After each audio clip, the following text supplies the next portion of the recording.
Hi friends, welcome to my channel Supriya homely kitchen. आज मैं आपके काছে নিয়ে এসেছি মাটনের রেসিপি। তো তার জন্য কড়াই বসিয়ে দিয়েছি, গ্যাসটা জ্বেলে কড়াইটা বসিয়ে দিয়েছি। তেল দিয়ে দেবো, বেশ খানিকটা সর্ষের তেল দিয়ে দেবো। দেখুন, সর্ষের তেল দিয়ে দিয়েছি।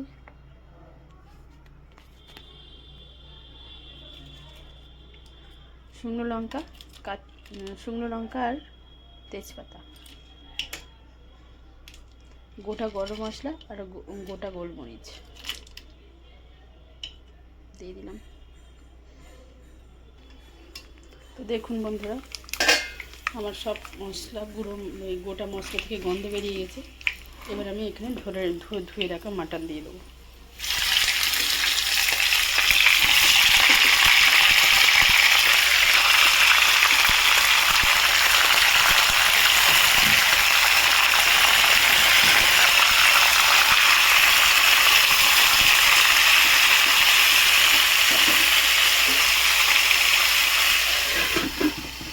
ঢাকা দিলাম, পরে ফিরছি।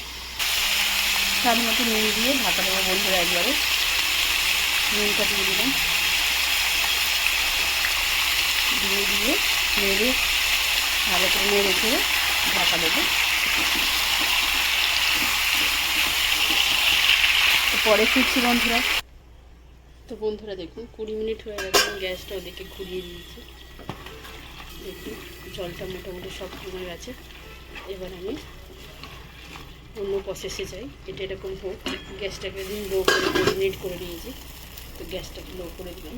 এবার কড়াইয়ের মধ্যে তেল বসিয়েছি, কড়াই বসিয়ে দিয়েছি। কড়াইয়ের মধ্যে আমি সর্ষের তেল দিয়ে দেবো।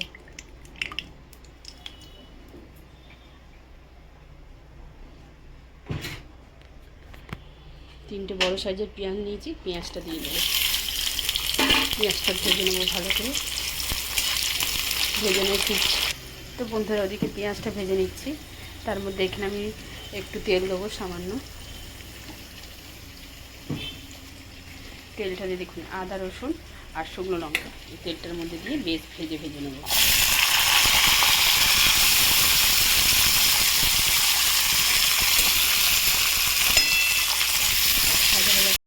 তো বন্ধুরা দেখুন, আমার আদা রসুনটা হয়ে গেছে, ভাজা হয়ে গেছে। এবার এর মধ্যে আমি ভিজে রাখা কিছুটা কাজু ভেজে নেব আর দুটোর মধ্যে টমেটো দিয়ে দেবো। ভালো করে ভেজে নেব।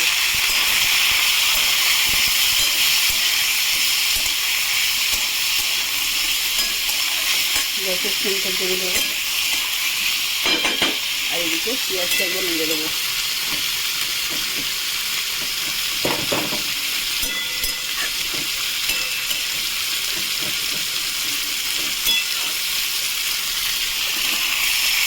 ভালো করে ভেজে ফিরছি। তো বন্ধুরা দেখুন, আমার ভাজাটা হয়ে গেছে।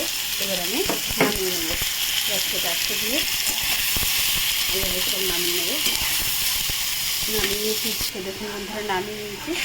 নামিয়ে নিয়ে আমি এটা টেস্ট করে ফিরছি। আর এই কড়াইটা ধুয়ে এর মধ্যে মশলাটা বসিয়ে নেব।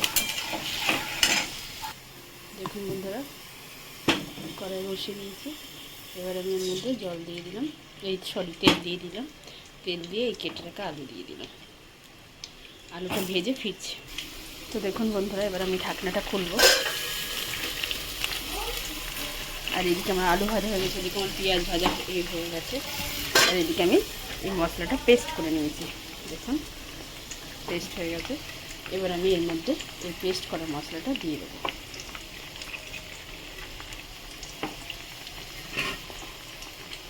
দিয়ে নাড়াচাড়া করবো। আর যেটুকুনি পেস্ট আছে দিয়ে ফিরছি। হাত দিয়ে এর মধ্যে দিয়ে দিয়েছি। এবার আমি গ্যাসটাকে জোরে দেবো। জোরে দিয়ে আমি গুঁড়ো মশলাগুলো দিয়ে দেবো।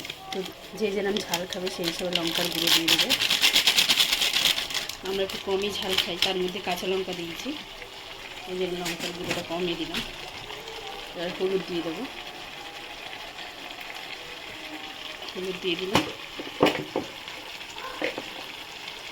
আর ধনে গুঁড়ো দিয়ে দিলাম 2 চামচের মতো। দিয়ে এটাকে নাড়াচাড়া করবো।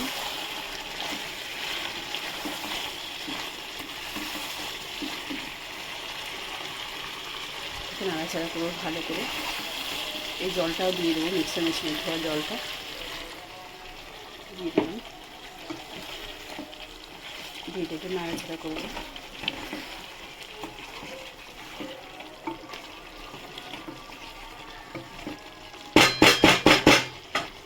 আবার ওটাকে ঢাকা দেবো।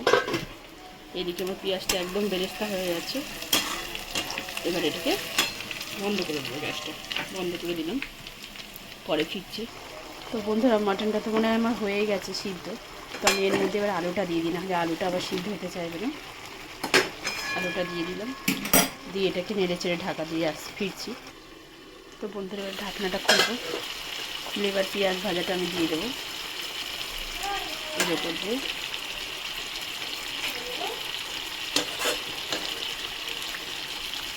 পেঁয়াজ ভাজাটা দিয়ে দিলাম, দিয়ে একটু নাড়াচাড়া করবো।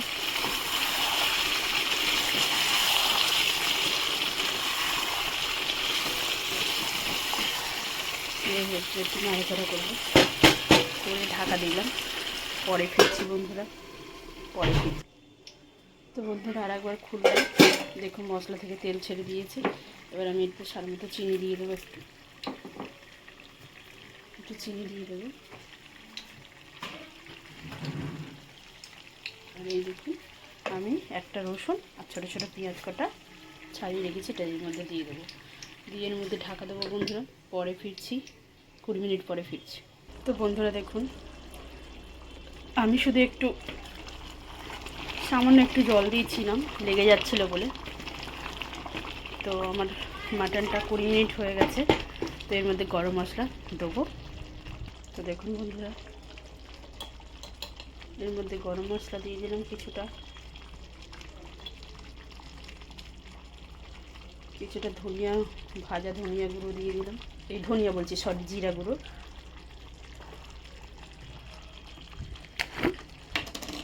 আর একটু ঘি দিয়ে দিলাম। তো 2 মিনিট পরে ফিরছি বন্ধুরা। তো বন্ধুরা 2 মিনিট হয়ে গেছে। তো দেখুন আমার রান্নাটা এইভাবে হয়েছে। তো আপনারা ট্রাই করবেন, ট্রাই করে কমেন্ট সেকশনে কমেন্ট করে, আর আমার চ্যানেলটা লাইক অ্যান্ড সাবস্ক্রাইব করে দেবেন। Thank you for watching, bye bye বন্ধুরা।